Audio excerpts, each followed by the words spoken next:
Bonjour, je vais vous lire une fanfiction. Elle s'appelle Jamais. Elle parle de Drago et Hermione. Un homme tenait la gazette du sorcier dans sa main. Il avait le teint pâle, les cheveux longs jusqu'aux épaules. On n'aurait pas su dire s'ils étaient blonds ou blancs d'ailleurs. Ses yeux étaient gris, délavés par le temps. Les traits de son visage étaient marqués comme quelqu'un qui avait vu trop de choses dans sa longue vie. Ce qui n'était pas le cas, car il n'avait pas encore 30 ans. L'homme déambula rapidement, à cause de la pluie qui battait, jusqu'à un immeuble gris et discret. Il monta les marches étroites de l'escalier et ouvrit une porte qui grinça.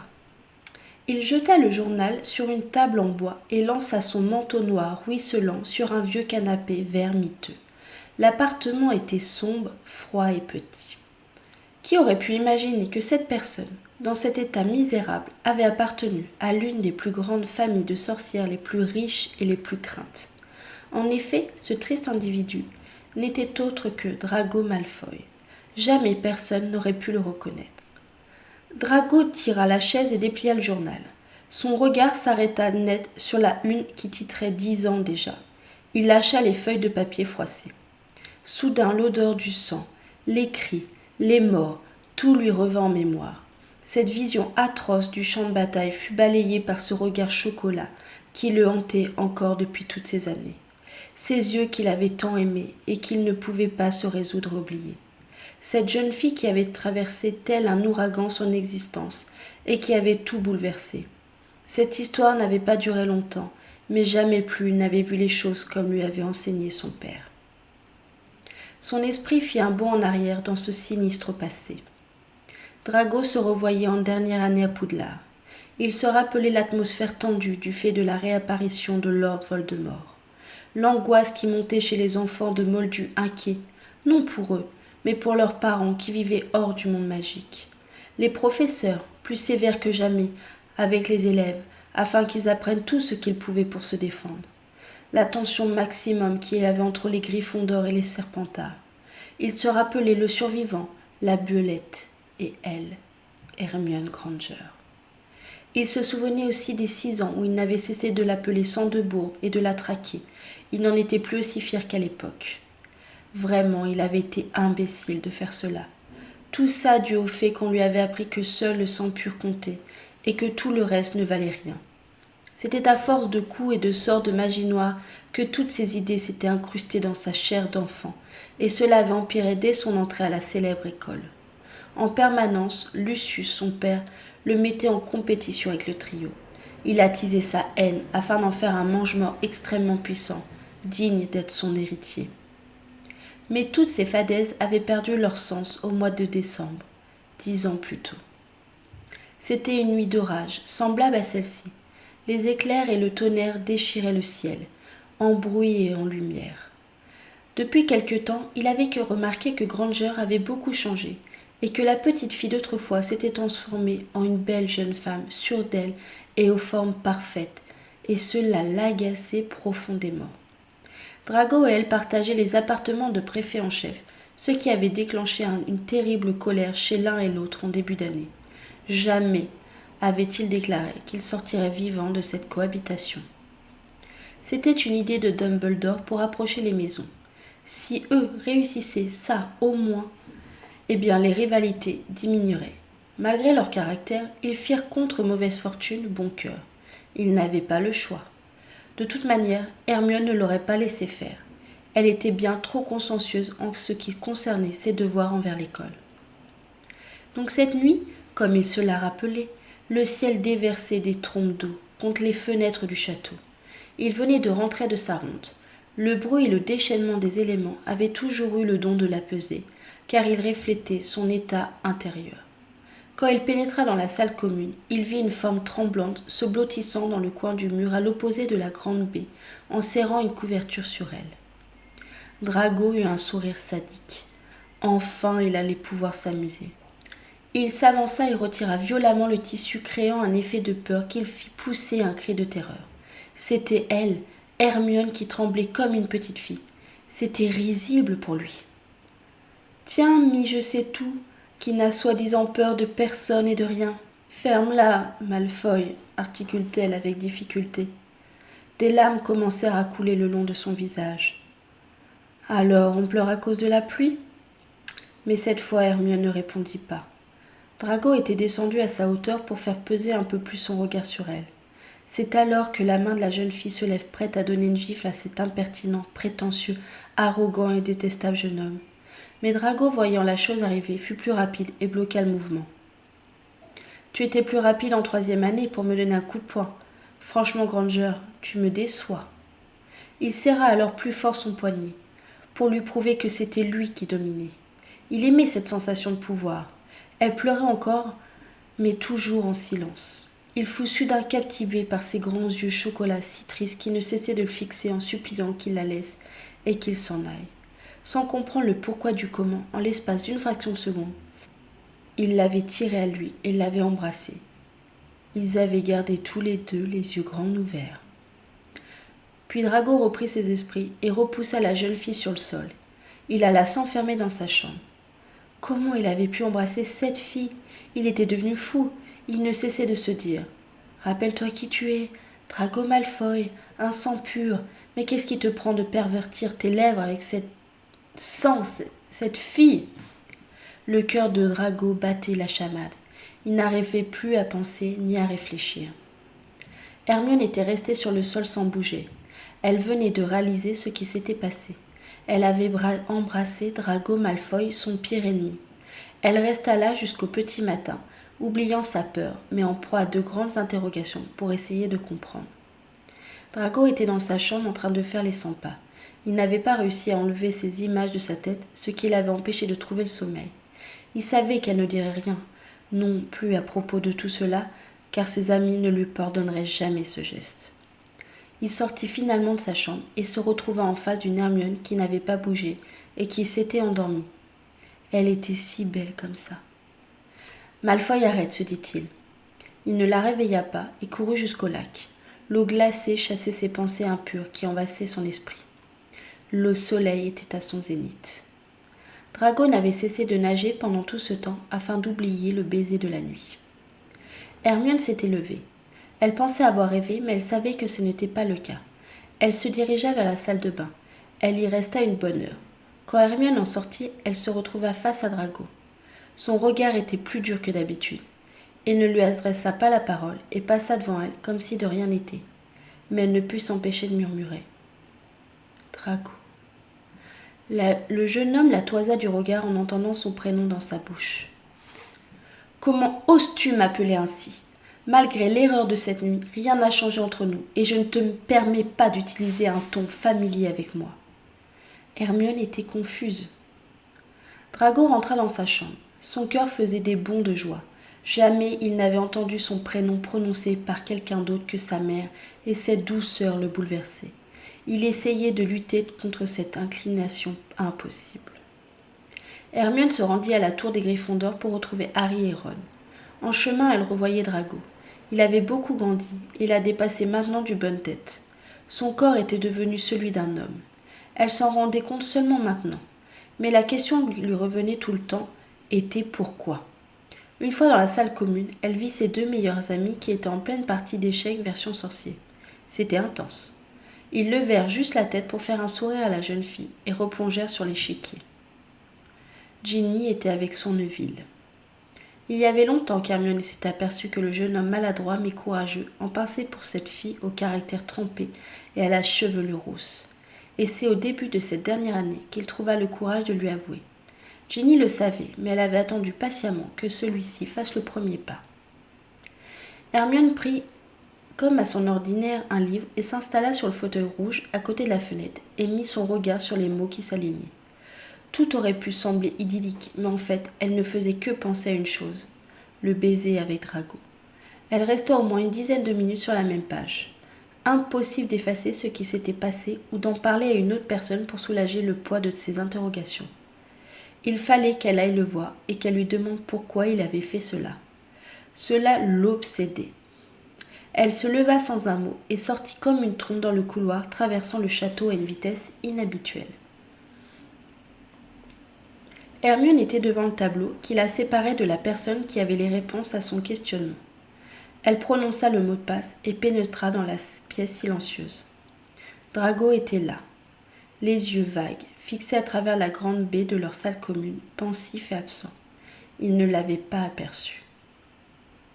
Mais qu'est-ce qui m'arrive ? Impossible de la chasser de mes pensées, et quand bien même je n'en ai pas le droit, je suis un Malfoy.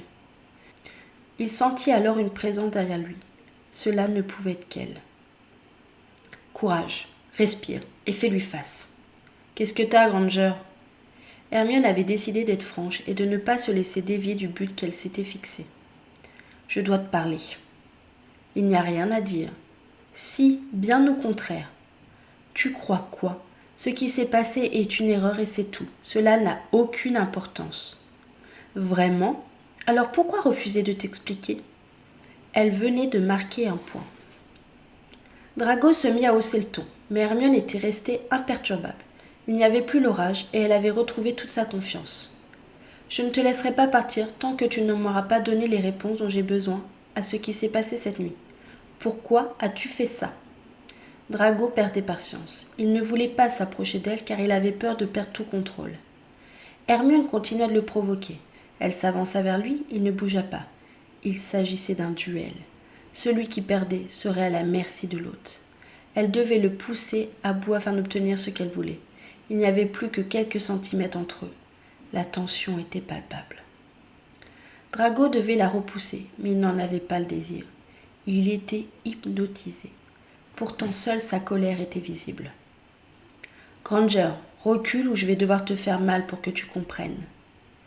Pourquoi tu hésites alors ? D'habitude, tu ne t'embarrasses pas d'avertissement. Oui, mais c'est différent. Tu es préfet en chef et si tu étais blessé, ici, le vieux fou saurait forcément que c'est moi. Hermione s'approcha encore. Drago céda en disant « Tu ne vaux pas la peine que je m'attire des ennuis et que je perde du temps. » Il commença à partir, mais Hermione n'était pas d'accord. D'un mouvement souple, elle se mit devant lui pour l'empêcher de s'enfuir et lui asséna le coup de grâce. « On fuit, Malfoy ?» dit-elle en affichant un immense sourire. Drago devait faire front et d'un geste brutal, il la poussa violemment. Dans sa chute, Hermione s'agrippa à lui. Ils se retrouvèrent par terre, Drago au-dessus d'elle. Elle sentait son cœur battre aussi vite que le sien. Ils restèrent ainsi un moment, les yeux dans les yeux. Rien ne pouvait venir troubler cet instant enduretant. Drago résistait à son envie d'embrasser à nouveau Hermione. Il allait le faire quand il bascula sur le côté et regarda le plafond. Sa respiration était saccadée, comme s'il venait de faire un effort surhumain. Il se releva et partit dans sa chambre. Hermione ne savait plus quoi penser. Mais pourquoi il fait ça ? Pourquoi il agit comme ça ? J'ai cru. Oh, je suis sûre que c'est encore un de ses jeux. Elle était furieuse et rentra à son tour dans sa chambre en claquant la porte pour qu'il l'entende. Drago faisait encore des allers-retours pour réfléchir. Mon pauvre, tu perds la raison. Elle allait refaire la même bêtise que la nuit précédente. Il s'assit finalement sur son lit, la tête dans ses mains. Mais qu'est-ce qui m'arrive ? Quand je la vois comme tout à l'heure, je perds tout contrôle et je n'ai qu'une envie de l'embrasser. Il faut que je redevienne moi. Drago sortit en trombe de sa chambre et partit en direction du parc. Il avait besoin d'être loin d'elle. Dorénavant, il fallait absolument qu'il reprenne le même comportement qu'avant. Il devait jouer un rôle, même si cela ne lui plaisait plus. Mais il devait l'éloigner à tout prix de lui. Il ressentit alors un froid encore plus mordant que d'habitude dans son être, comme s'il venait de perdre la dernière flamme qui réchauffait son corps depuis toutes ces années. Il avait si mal, mais il ne devait plus penser à ça. Soudain, Drago fut tiré de ses souvenirs d'école par la fenêtre qui s'ouvra sous la violence de l'orage. Il alla la refermer et observa les éclairs repartant ainsi dans le méandre de sa mémoire. À cette époque, les attaques des mange-morts devenaient de plus en plus pressantes. Petit à petit, elle se rapprochait de Poudlard. La guerre ne tarderait plus. Drago était acerbe, comme jamais avec Hermione, surtout devant les autres. Dans leur appartement, il attendait de l'entendre partir et rentrait tard pour l'éviter. Ils ne communiquaient que par mots interposés pour échanger des propos sur leur travail. Mais cela ne pouvait durer qu'un temps. Au mois de mars, Dumbledore décida d'organiser une réunion pour décider de certains points avec les professeurs et bien évidemment avec les 2 préfets en chef. Drago était nerveux. Cela faisait un peu plus de 2 mois qu'il n'avait pas été aussi proche d'Hermione. Le trouble qu'il avait ressenti au mois de décembre n'avait pas diminué du fait de l'éloignement, mais bien au contraire, il avait empiré. Il était obsédé le jour et la nuit par l'image de la Gryffondor. Rien n'avait su apaiser ce manque d'elle qu'il éprouvait au plus profond de sa chair. Hermione était furieuse après Malfoy. Elle souffrait beaucoup à cause de la dureté du jeune homme. Mais la question pourquoi ne l'avait pas quitté malgré ses efforts. La réunion se déroula dans un silence inhabituel. Chacun écoutait les propos tenus par le directeur. Par conséquent, et vu le danger qui se rapproche, je voudrais suspendre la plupart des cours afin que vous entraîniez les élèves à se défendre lors d'une attaque éventuelle de l'école par Voldemort et ses troupes. Que tous ceux qui sont d'accord lèvent la main. La proposition est acceptée à l'unanimité. Merci. Tout le monde baissa la main et sortit sauf Drago, qui resta assis un moment encore. Le poids devenait trop lourd pour lui. La voix revue n'avait pas calmé les choses et cette séparation était insupportable. Il fut tiré de ses pensées par Dumbledore. « Monsieur Malfoy, je vois bien que quelque chose ne va pas. Si vous voulez m'en parler, je suis là. »« Professeur ? » ?»« Oui. »« Je suis perdu, dit-il, la voix serrée. Depuis quelque temps, je suis dépassé. Je me rends compte que des gens vont être tués du fait que certains ont décidé qu'ils ne méritaient pas de vivre. Ma tête est pleine de questions auxquelles je ne trouve pas de réponse. Et si j'en parle à quelqu'un ? Mon père. Vous grandissez et agissez enfin par vous-même. Justement, vous n'êtes plus sous influence. C'est pour ça que vous vouliez que je sois préfet avec elle. Drago n'osait même pas prononcer son nom. Exactement. En vivant près de Mademoiselle Granger, vous vous êtes aperçu qu'elle n'était pas différente de vous. Mais je ne pensais pas que vous changeriez jusqu'à ce point. Que voulez-vous dire ? Allons, monsieur Malfoy, c'est à vous de trouver la réponse. Moi, je ne fais qu'ouvrir le chemin. En disant cela, le directeur posa sa main sur l'épaule du jeune homme. Il fixa de son regard bleu Drago et ajouta en partant. Il ne faut pas avoir peur de ce qu'on ressent. Drago fut surpris de cette réflexion. Comment le directeur pouvait savoir son trouble ? Vraiment, c'était un homme stupéfiant. Il était maintenant seul face à lui-même et les mots prirent alors tout leur sens. Drago Malfoy était amoureux d'Hermione Granger. C'était une évidence. Cette vérité apaisa d'un seul coup son être torturé. Drago s'expliquerait avec Hermione ce soir quand elle rentrerait de sa ronde. Son avenir dépendrait de cette conversation qu'il aurait avec elle. Hermione avait rejoint ses amis et leur avait annoncé les nouvelles dispositions. Ron Neville était fou de joie. Cela voulait dire plus de potions et crogs. Depuis toujours, la plupart des élèves étaient terrorisés par ce professeur au regard froid et à la mine antipathique. C'était normal, c'était le directeur de Serpentard. Ce poste lui convenait tout à fait car il était un ancien élève de cette maison, aussi sinistre et amer que lui. Hermione resta un long moment avec ses amis et puis ensuite ils allèrent manger. Les discussions furent moins animées du fait que le directeur avait annoncé les changements qui prenaient effet immédiatement. Malgré son calme, Dumbledore semblait inquiet quand on observait ses yeux attentivement. Mais quelqu'un d'autre observait au fond de la salle Drago. Les heures semblèrent longues pour le Serpentard. Il n'arrêtait pas de tourner en rond dans sa chambre, attendant le retour d'Hermione. Mais qu'est-ce qu'elle fait ? D'habitude, cela ne dure pas autant. Je vais m'installer sur le canapé, elle sera bien obligée de rentrer. Il n'avait pas fini de penser cela que le tableau s'ouvrit et se referma sur elle. Hermione ne s'attendait pas à voir Drago. D'ordinaire, il rentrait plus tard ou s'enfermait dans sa chambre pour l'éviter. Là, il était assis et avait tourné la tête vers elle. Elle continuait à se diriger vers la porte de sa chambre quand elle entendit « Granger ?» Elle s'arrêta et attendit. Drago s'était levé et s'approchait de la cheminée. Hermione avança à nouveau vers la porte. « Attends, il faut que je te parle. »« Et tu vas me dire quoi ? Que je ne suis qu'une sale sang de bourre, que tu me détestes et que tu as hâte de voir Voldemort me supprimer ?» À ces mots, Drago avait plongé ses yeux dans ceux d'Hermione. Elle pouvait y lire l'angoisse, ce qui la surprit. « Ne dis pas ça. Pourquoi? Ton père est un mange-mort et toi tu vas le devenir. Alors qu'est-ce qui m'empêche de te parler ainsi? Moi? Et pourquoi? Pas de réponse? Cela n'est pas étonnant. Tu ne réponds jamais. Je m'en vais. Peut-être qu'un jour tu assumeras. Hermione en avait assez de ce petit jeu. Elle posa sa main sur la poignée de la porte lorsqu'elle sentit une main la retenir et l'attirer. Elle se retrouva collée contre le torse de Drago.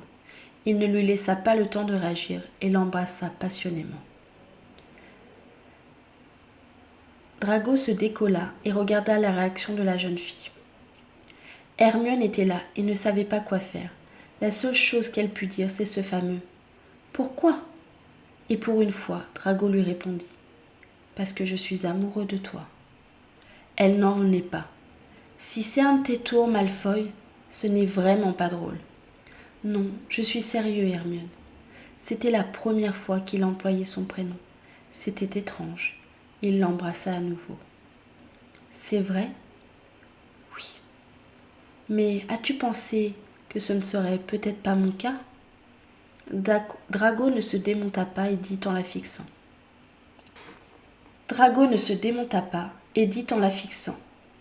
Si ce n'était pas le cas, tu ne m'aurais pas laissé t'embrasser une seconde fois.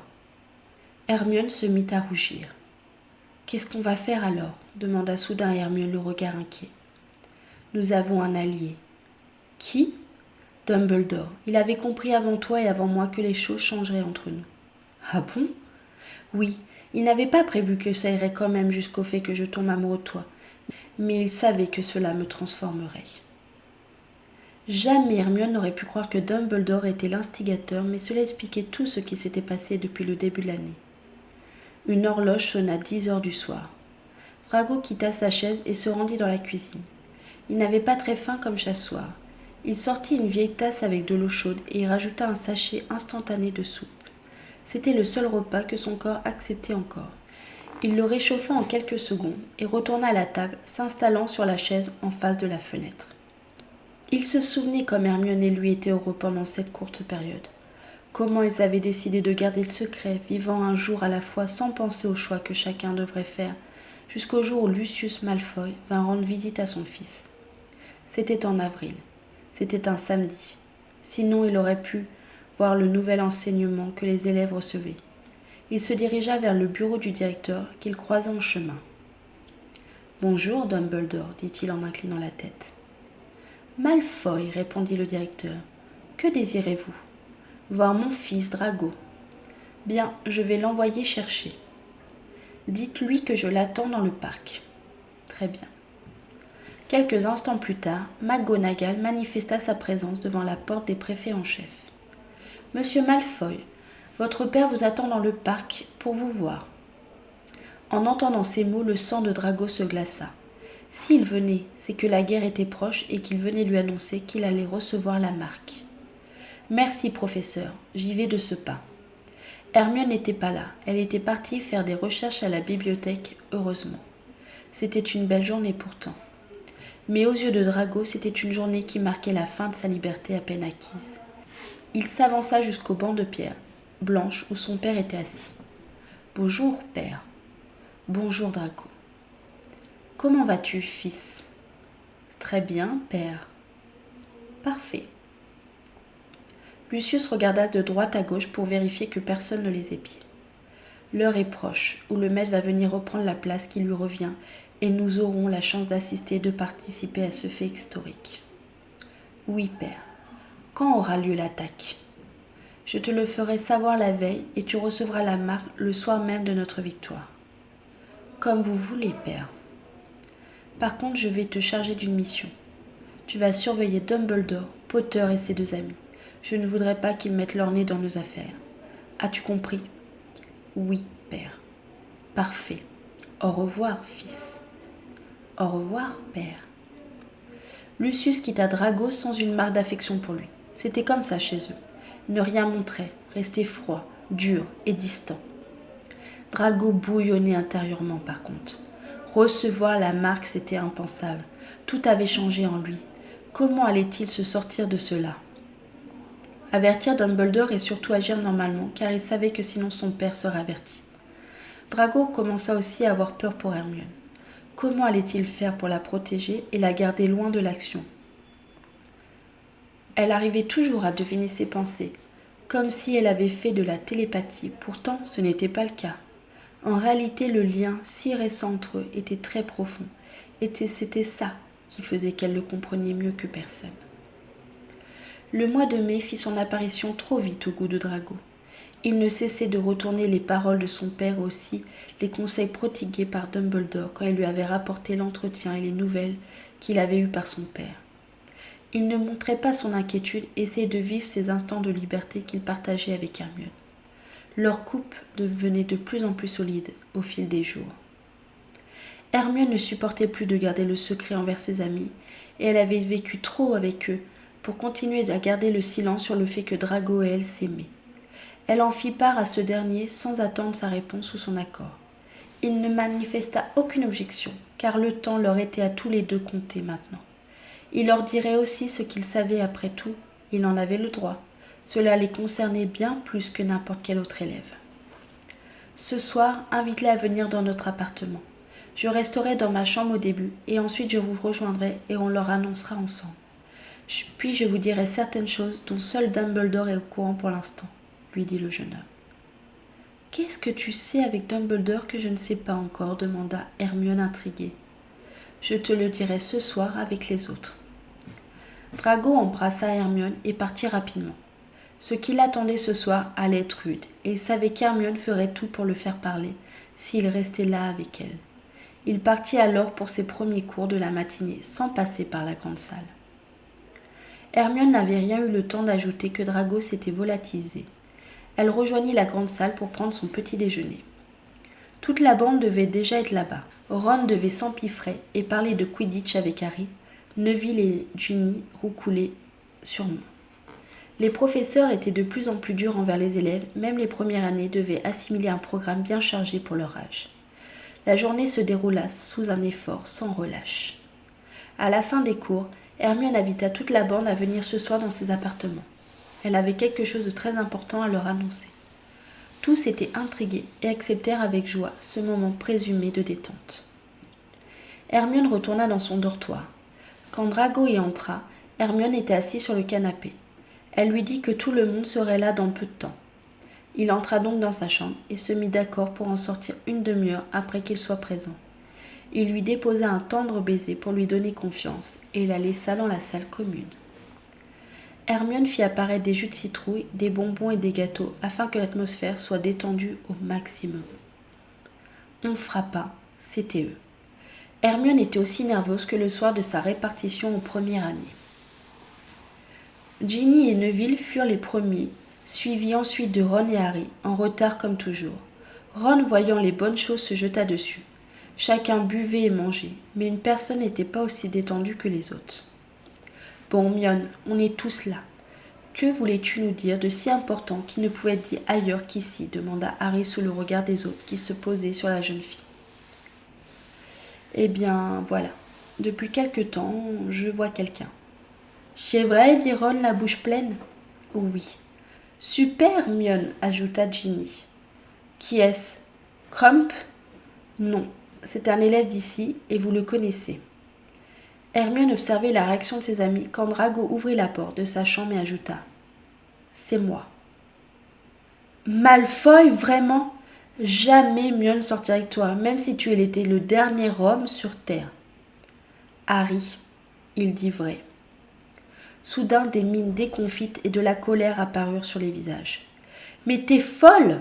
Tu sais de qui on parle, là ?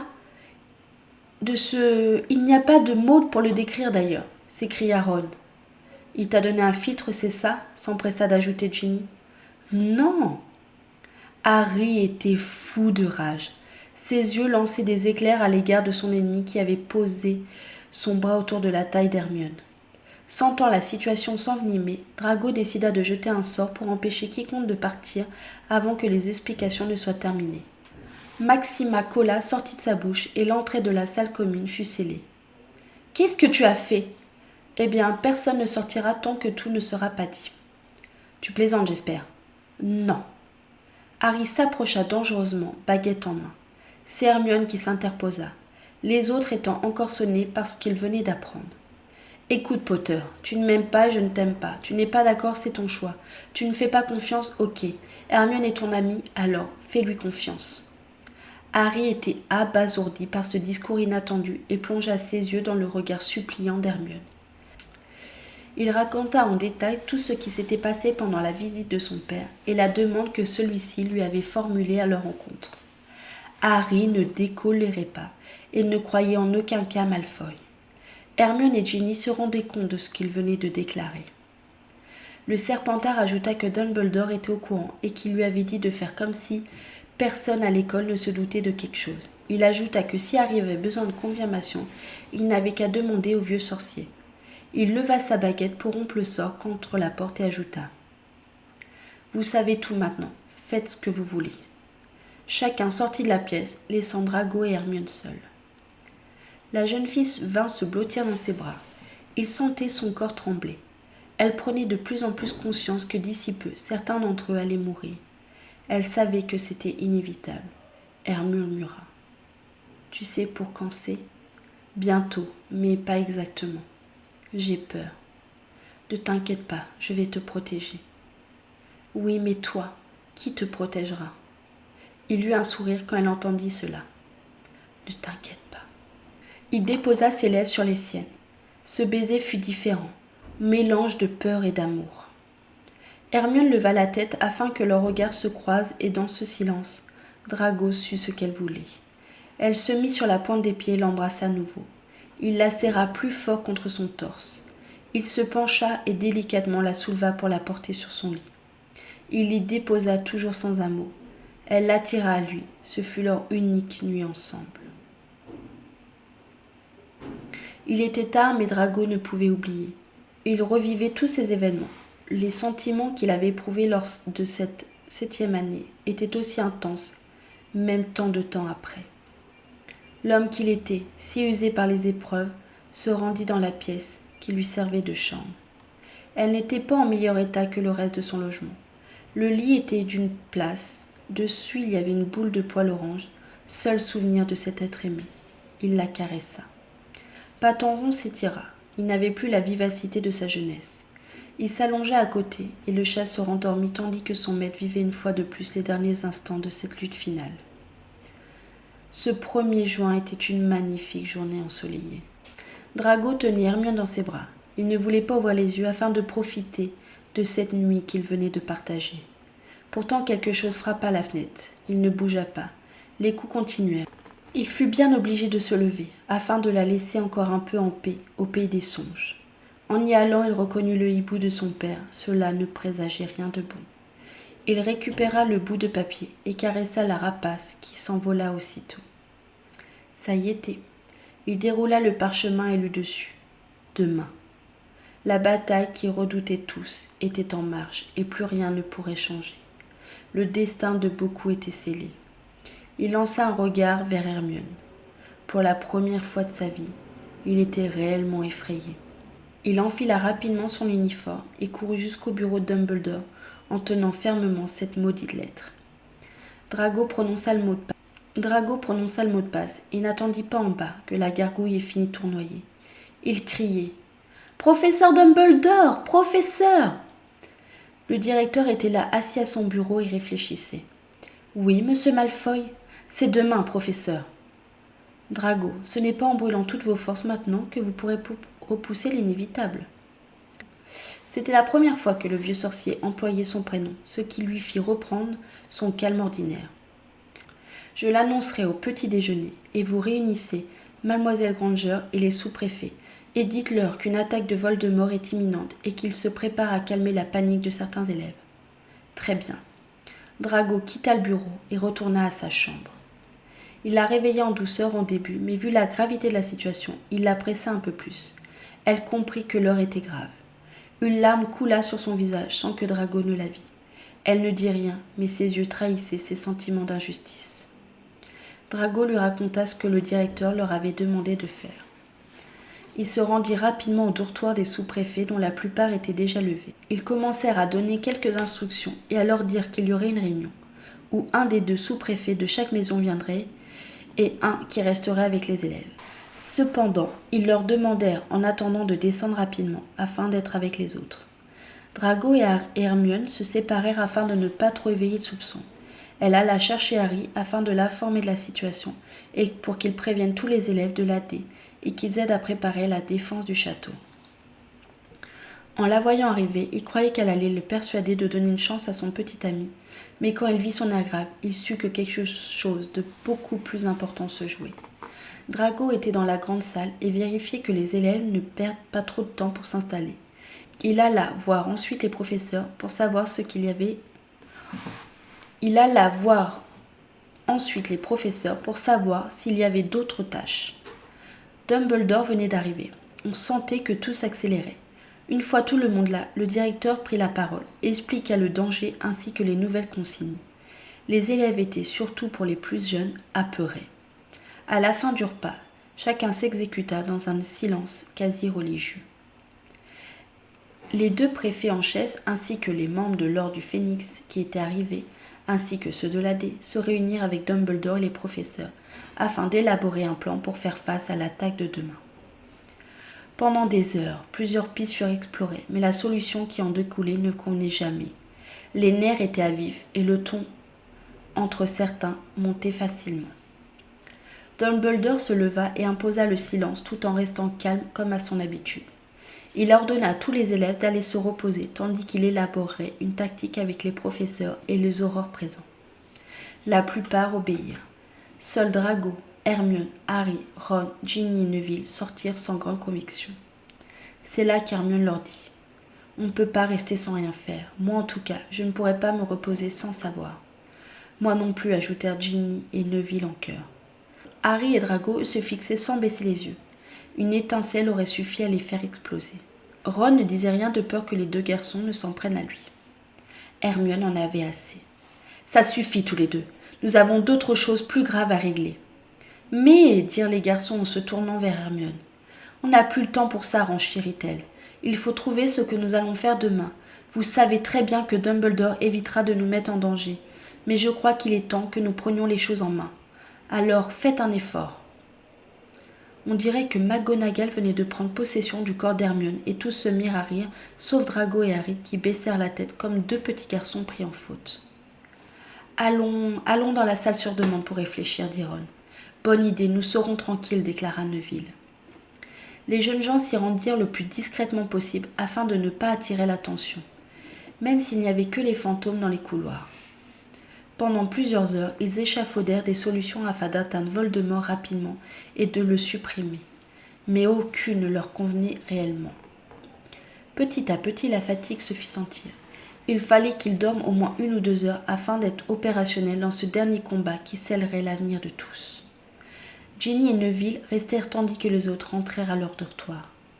Drago était nerveux et admirait le parc à travers la grande baie vitrée. Hermione avait les yeux posés sur lui. Elle se rapprocha et posa sa tête contre son épaule. Le silence en disait beaucoup plus qu'il n'en avait prononcé des mots. Il passa son bras autour de ses épaules. Quand il la regarda, il la trouva si pâle comme si la mort avait déjà mis son linceul sur la femme qu'il aimait. Il était hors de question que cela arrive. L'aurore fit apparaître ses premiers rayons. Drago et Hermione n'avaient pas bougé, figés comme sur un tableau. Hermione. « Oui, je t'aime. Je sais, moi aussi je t'aime. Il faut y aller. Je sais. » Ils n'ajoutèrent rien, trop concentrés sur ce qui allait se passer. Ils allèrent passer le tableau, quand McGonagall tapa et hurla. « Ils arrivent! Dépêchez-vous! Voldemort et son armée !» Drago et Hermione rejoignirent le tumulte des élèves, pour la plupart déjà dans la grande salle. Dumbledore se leva et leur dit quelques phrases afin de calmer et de donner les ordres pour la bataille. Il ajouta ces quelques mots qui ne lui ressemblaient pas et qui résonnèrent dans la tête des élèves. « Pas de pitié, car eux, nous n'aurons aucune pour vous. » Le directeur posa alors son regard sur Harry, Hermione, Ron et Drago pendant que les autres se mettaient aux places qu'on leur avait assignées sous la direction des professeurs. « Votre but est de rester en vie. Ne jouez pas les héros et restez bien sur vos gardes, mes enfants. »« Oui, professeur. » Dumbledore alla prendre position avec les autres. Il fit un mouvement de sa baguette et la grande porte de bois s'ouvrit. Tous les combattants avancèrent avec leurs armes en main. À l'horizon, on pouvait distinguer les premières ombres des adversaires avec à leur tête leurs sinistres chefs, tels des sauterelles qui détruisent tout sur leur passage et qui se rapprochent petit à petit des environs du lac. Le soleil qui avait apparu plus tôt se cachait maintenant derrière d'épais nuages sombres. La pluie commença à tomber, transformant la terre en boue. Les cœurs battaient, les gorges étaient sèches et les estomacs serrés. La peur pouvait se ressentir sur chaque centimètre de peau. Les vagues de cette marée humaine commencèrent à s'entrechoquer. Des jets de lumière vert, bleu et rouge faisaient un balai multicolore dans cette ambiance grisâtre. Le sang coula et son odeur se répandit comme une traînée de boue. C'était la première fois pour beaucoup qu'ils la découvraient. Des élèves tombèrent de tous côtés, des cris s'élevèrent et les larmes parcouraient les visages. Harry se retrouva en face de Bellatrix, la meurtrière de Sirius. Quand il vit, sa haine se décupla, car c'était elle qui l'avait privé du dernier être qui pouvait s'assimiler à sa famille. La lutte était sans pitié. Ron, Ginny et Neville étaient venus à la rescousse d'un groupe d'élèves beaucoup plus jeunes, en grande difficulté. Les professeurs et la plupart des 7e années étaient en avant. La plupart des Serpentards avaient rejoint les rangs de Voldemort, mais certains, malgré leurs idées, n'étaient pas capables de tuer des personnes qu'ils côtoyaient depuis tant d'années. Hermione et Drago étaient proches l'un de l'autre. Petit à petit, il n'y avait plus de séparation entre les deux camps. C'est là que le Lucius Malfoy se trouvait en face. Il n'arrivait pas à croire que son fils l'avait trahi pour cette fille. Il allait lui faire payer. Il appela d'autres mange-morts. Drago et Hermione furent séparés. Lucius vociférait vers le jeune homme blond, mais la préfète n'arrivait pas à comprendre ce qu'il se disait. D'ailleurs, la jeune femme devait se concentrer, car elle était menacée par 2 jeunes gens à peine plus âgés qu'elle. Les corps continuaient à tomber. Dean, Luna et Colin étaient déjà à terre, morts. Les cris redoublaient. Harry venait de jeter l'Avada Kedavra sur Bellatrix qui s'effondra en hurlant. Quand elle se tourna, il vit Voldemort à quelques mètres de lui. Le survivant se fraya un chemin entre les différents combattants. Il marcha d'un pas sûr vers le monstre qui avait tué ses parents 16 ans plus tôt et qui lui avait infligé cette célèbre cicatrice sur son front. Il devait en finir au plus vite. Beaucoup étaient déjà tombés. Il ne voulait plus voir d'autres jeunes vies gâchées. Hermione avait réussi à stupéfixer un de ses assaillants et venait d'éviter le Doloris de l'autre. Drago et son père s'affrontaient toujours en se toisant du regard. Quelques sorts avaient été échangés. Il fallait qu'elle se presse afin de l'aider. Mais le deuxième était plus malin. Il lui lança un Doloris qu'elle reçut en pleine poitrine. Malgré la douleur, elle resta debout pour faire front et lança à son tour un sort qui colla son adversaire à terre. Elle finit par s'effondrer à genoux sous l'effort qu'elle venait de fournir. Drago la vit. Son souffle fut coupé, quelques secondes, par la peur de la perdre pour toujours. Lucius se mit à rire en voyant son fils si pitoyable à ses yeux. Drago, furieux, serra sa baguette et lança le sort impardonnable mortel au même instant qu'Harry sur Voldemort. Un nuage de fumée se souleva. Il ne restait plus que Drago et Harry debout. Les derniers mange-morts, voyant cela, s'enfuirent. Drago se précipita sur Hermione. Elle était encore vivante, mais sans trop d'énergie. Il était soulagé. Hermione entendit un son inaudible et vit un éclair vert partir de la baguette du père de Drago avant qu'il s'effondre. Elle le poussa alors, avec sa vie venait de perdre tout sens. Elle s'était sacrifiée pour qu'il vive. Drago s'était levé, regardant Harry. Celui-ci comprit. C'est la dernière fois qu'on vit Drago Malfoy. Malgré le temps, une larme coula sur la joue de Drago. Cette journée l'avait amené à ce semblant de vie qu'il avait à présent. Il était devenu anonyme parmi les anonymes, refusant tout contact avec le reste du monde. Même si la vie avait repris petit à petit ses droits pour les autres, les blessures qu'il avait reçues étaient bien trop profondes. Le lendemain, comme après chaque anniversaire, sur la tombe d'Hermione Granger, on trouva une rose blanche. Seules quelques personnes savaient qu'il s'agissait de la marque du seul amour de la vie de la jeune fille. Jusqu'à la fin de ses jours, Drago Malfoy fit ce geste. On le retrouva bien des années plus tard un matin, couché sur la tombe. Toute sa vie, il lui aura été fidèle. On l'enterra auprès d'elle afin que plus jamais les deux amoureux ne soient séparés. Fin.